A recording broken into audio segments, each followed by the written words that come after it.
চারাপোনা রুই মাছের ঝোল করে আজকে দেখাবো।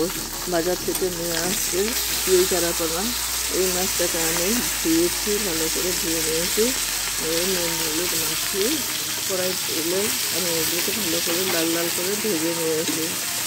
এরপর আমি কড়ার মধ্যে পেঁয়াজ ভেজে তার মধ্যে আদা বাটা রসুন বাটা দিয়েছি, জিরে গুঁড়ো হলুদ গুঁড়ো লঙ্কা দিয়ে আমি মশলাটার সাথে আলুগুলো তুলে দিলাম, কষে নিলাম ভালো করে।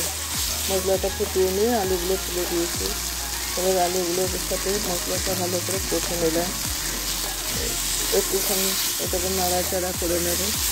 আজকে রান্না করার মনটা ঠিক ভালো ছিল না, কারণ মনটা খারাপ লাগছিলো, কারণ প্রত্যেকটা পিছিয়ে আসছে মামলা করার জন্য, সেই কারণে মনটা খুব খারাপ লাগছিলো। এরপর আমি কড়ার মধ্যে জল দিয়ে দিলাম। জল দিয়ে আমি একটু ওই ঝোলটা ফুটিয়ে নেব ভালো করে। ফুটে গেলে ফুটিয়ে দিচ্ছি। তারপর ওর মধ্যে আমি মাছগুলো তুলে দেবো। চারাপোনা মাছগুলো যেগুলো ভেজে রেখেছিলাম ওইগুলো তুলে দেবো। এই ঝোল ফুটে গেছে। এরপর আমি মাছগুলো তুলে দিলাম সব। মাছগুলো একটু ফুটে গেলে ভালো করে ফুটিয়ে নেব, ভেতরে যেন রস ঢুকে যায়। একদম পাতলা ঝোল করছি আলু দিয়ে, শুধু আর কোনো কিছু নেই।